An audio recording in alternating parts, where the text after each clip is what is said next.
진짜 많이 물어보는 질문이죠. 누범 사건이 발생하면 이 사건은 집행유예가 가능합니까?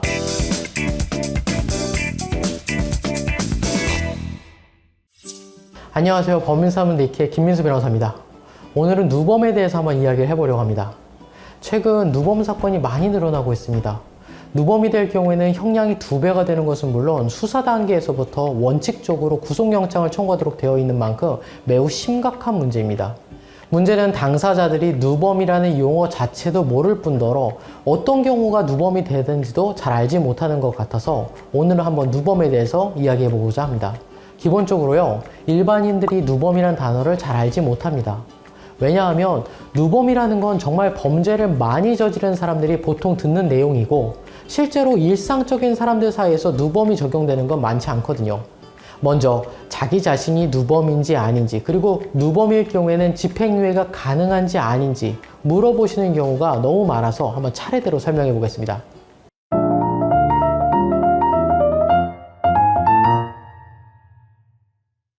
첫 번째, 누범이라는 게 뭐냐면요, 아주 쉽게 설명해 보겠습니다.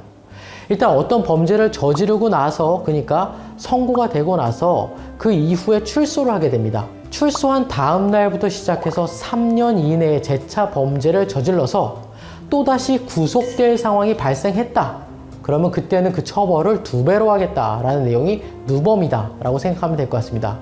일단 어떤 범죄가 선고되고 나서 실제로 이 사건으로 구속되고 출소된 다음, 그리고 그 출소된 시점부터 다음 날서부터 3년 이내에 다시 범죄를 저질러서 또다시 구속되는 상황이 발생했다면, 여기서 말하는 건 3번일 경우에는 그때는 이 경우에는 처벌을 2배로 하겠다라는 내용이 누범이다 라고 생각하면 좋을 것 같습니다. 실제 한번 누범이 되는지를 한번 확인해 보겠습니다. 선고가 나서 구속이 됐어요. 그러면 이 2번 항목일 경우에는 사건 자체가 발생하지 않을 테니까 누범이 될 수 없습니다. 구속된 상태에서는 범죄를 발생할 수 없으니까 당연히 안 되는 거죠. 근데 만약에 선고 전에 1번 경우에서 사건이 발생하면 이때는 기존 사건하고 병합해서 사건을 진행하면 되는 것이니까 이때 역시도 누범 가중을 하면 안 되는 겁니다. 만약 3년을 지난 이후, 그러니까 여기선 4번이죠. 이때는 네가 3년을 잘 버티고 넘어갔다고 생각한다면 이때는 누범 가중을 하지 않습니다. 결국 법이 뭐라고 한다고요? 출소하고 3년만큼은 좀 인간답게 살아라, 이 기간만큼은 인간답게 살아라 라고 했는데도 이에 불구하고 또 범죄가 발생했다. 그럼 어떻게 된다? 그러면 장기형의 2배를 가중한다. 쉽죠? 쉽게 얘기해서 출소하고 3년 이내에 범죄 저지르면 2배로 처벌할 거야. 이게 누범입니다. 여기서 집행유예와는 명확한 차이점이 있는데요.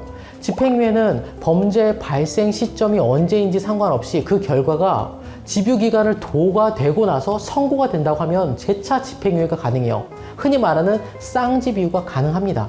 그런데 누범은 그 선고 시점이 언제인지 상관없이 누범 기간 내에 사건이 발생했다라고 하면 무조건 형량의 장기의 2배, 즉 곱하기 2를 하게 됩니다. 출소를 했으면 사람답게 살고 최소한 3년 안에 다시 범죄는 저지르지 말아야지. 만약 이 안에 범죄를 저질렀어, 그러면 더욱더 엄하게 처벌할 거야 라고 형법이 경고의 메시지를 보내는 거라고 생각하면 좋습니다. 그래서 실제로 누범 상황이 발생하면 그때는 형량이 2배는 물론 수사 단계에서부터 거의 대부분 구속부터 시작하게 됩니다. 그래서 누범 사건이 발생하면 바로 대응을 해야 함에도 불구하고 예전 생각하고 그냥 가볍게 조사받고 돌아다니다가 갑자기 구속되는 경우가 너무 많습니다. 본인 사건이 누범인지 아닌지를 어떻게 판단하면 될까요? 너무 쉽죠. 출소한 날짜를 기준으로 그 다음 날부터 3년 내에 발생한 경우에 이때 사건이 발생했다면 누범입니다.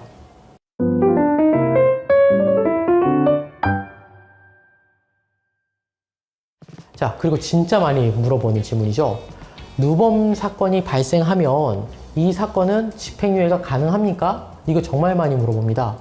어떤 경우는요, 다른 변호사님이 집유가 가능하겠다고 해서 선임을 했는데 안 됐습니다 라고 하면서 저한테 상담하러 오신 분들도 많이 봤습니다. 먼저 답을 말씀드리면 누범 사건은 집유 자체가 불가능합니다. 형법 제62조 1항을 살펴보도록 하겠습니다.